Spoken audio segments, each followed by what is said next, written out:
This is a new topic related to HMI for TIA Portal, and we will check analog alarms for HMI, SIMATIC HMI panels in TIA Portal. We will uh, check more on analog alarms. Uh, for analog alarms, analog message is configured in the HMI. The value is read from the PLC, a process value, and if we pass a certain uh, value, high or low limit, a message will be triggered. Well, for this example, I created a very simple process model. Our process model consists of a simple tank with filling and draining. Let me download again. Filling and draining procedures. You have we have a button and a button for filling, a valve for filling, and you have a button for draining and a valve for draining. The user program is very simple. When we press inlet, the inlet valve will be energized and the level will be incremented. In the user program level, you can see that we have a pulse generation, and we use this counter for filling and draining. It's also possible to reset, but I have not implemented it, or I have not used the reset in this example. So we have the inlet procedure and also draining procedure. You can see that we have document in the level. It's possible. It's simply possible to go to the HMI alarms, and we define alarms for the panel. In the previous example, we work on the discrete alarms, and now we want to create analog alarms. So the analog value will be read from the PLC, and we will create we will trigger an alarm text for this analog value in certain high limits or low limits, or any limit that that you are interested in. The first step is to define the alarm text. The alarm text I'm interested to create the high alarm. The first alarm will be a high alarm, and then I need to define the trigger. The trigger is the integer value that is coming from the counter, and it's indication of the actual level. And the mode, and we want to when we are more than or higher than 90, we will trigger this high limit text or message alarm, analog alarm. We are in high alarm. So so we created the new analog alarm here. We defined the alarm text, and we assigned the tag from PLC, and eventually we selected the limit and type of the comparison. We selected higher. When the value is higher than 90, we should have the text related to this alarm. I run again the simulating panel.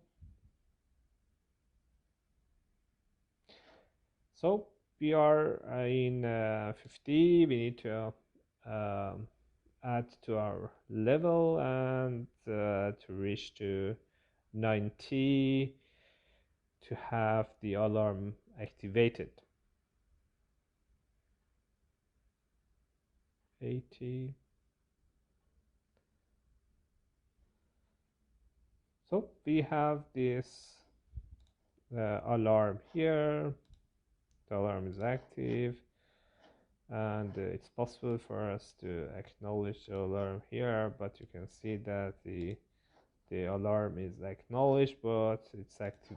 It's still active because we are more than 90. So if we are back to normal, the value will be the alarm will be gone. So when we reach to 90, the alarm will be active again, and if when we are back to normal, the alarm will be gone. As you can see, it's possible to acknowledge, and the alarm will be gone. Consider we have an unstable process in the high region. You can see that we have unstable peaks here. If in such a case, we may encounter many unnecessary alarms, and in order to avoid that, we have option to check the validity of an alarm. We have the option of in the analog alarm, we have the option of check the validity by a time delay.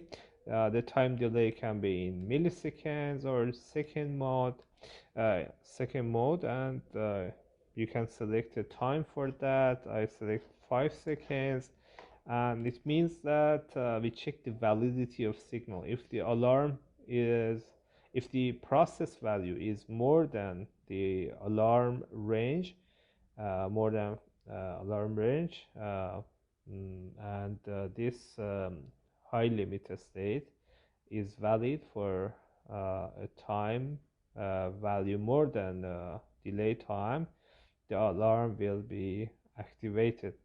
But in cases such as this case or this case, the alarm will not be active because there are unstable process fluctuations. So I run again, and we will function test again with the time delay. We are back to normal, 90, 91. We wait 5 seconds, and after 5 seconds we should have the alarm. You can see that it's working perfectly. I acknowledge, and now it's possible for us to check on a stable process. So we have unstable process fluctuation process, but you can see that the alarm will not be active because we need to pass the high limit, and we need to stay in high limit for more than 5 seconds. But short you know, short alarm short time being in high state is not sufficient for activation and triggering the high alarm. So in the last experiment, we stayed in 94 for a long time, and this alarm triggered. So I acknowledge and drain a bit, and alarm will be gone. So this is the time delay for check the validity of the analog input to generate signal. If it's unstable, we don't generate signal. We don't generate alarm by defining the time delay. We need to be sure that the time, the analog value is in high limit for more than that time delay to generate the alarm. The next step is using another option. It's Deadband. In order, if you have unstable process values, if you have unstable process values, it's possible to use the Deadband. If the high limit is around 90, the Deadband can be 2, 5, or any value you want. If you are within this Deadband, in this area, if you are within this Deadband, we don't trigger the alarm. But if we are moving the Deadband, the alarm will be activated here, the alarm will be activated here, and when we are moving back to this area, the alarm will be gone.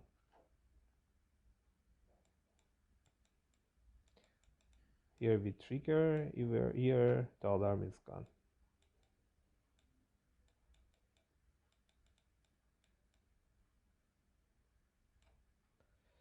So we can function test this option here. In this case, we can select 2% as we can select 2 as our deadband. Deadband here, when we select deadband to be 2, we will have the alarm in more than 92, and the alarm will be reset when the level is less than 88.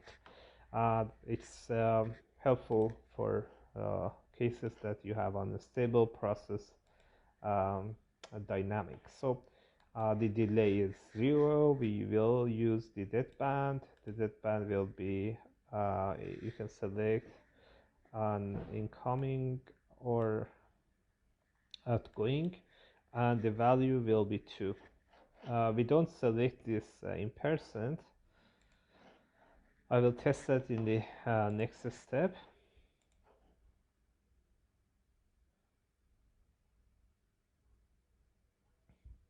So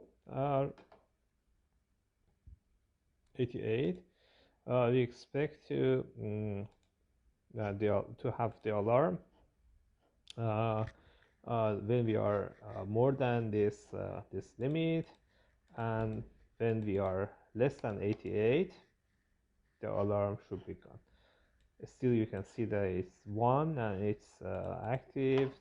When I acknowledge, the alarm will not be removed unless if we are less than 88, and now we are 87.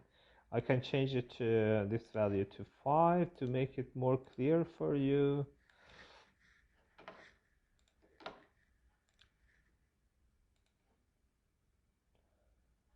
And in here, we should go to 95 to have the alarm active. So the alarm is active now. We drain here. We should go to 85. We drain. Still, you have the alarm. 87, 86, and 85. When we are less than 85, the alarm will be acknowledged. The other point regarding the analog alarm is this in percent. When you select in percent, and this is somehow, if you 5, you mean that the band will be 5% of 90. 5% of 90. It's very similar to this case, but I highly recommend to don't use the percent, because you make your case more complex when your lower enduring and higher enduring units or limits are 0 and 100. You can say or 2, 5, any value. If you make this, if you select this option, this value will be linked to this value, and the result, the deadband value, will be a result of the calculation. But if you deselect this, the deadband will be only this value. That's a very easy case. You can define another limit, and this will be for the low limit here. Let me define the text here, low limit. Very easy. We can go, the trigger is the same. We don't want to have delay. The deadband is getting off, and when we are lower than 10, we want to have the low limit alarm. The other point that I want to mention here, it's effective. This analog alarm is effective, but in most cases, consider the case that the in most of cases, HMI and PLC are connected, and it's okay, communication is okay. But personally, I prefer to use alarms in PLCs and use those alarm signals to do something in the plant. But this is an option. Consider this case. You may encounter cases in your future planned operation that the communication between HMI and PLC may be interrupted. So keep in mind while selecting analog alarm. So if you are lower than 10%, we have this low alarm, and when we are more than 10, you can see that the alarm is getting 0, and if you acknowledge, alarm will be acknowledged and it's cleared. So our topic related to analog alarm is finished, and thank you for watching. If you have any ideas regarding to this video or other topics, share your thoughts in the comments section, and please subscribe to our YouTube channel for new topics. Thank you.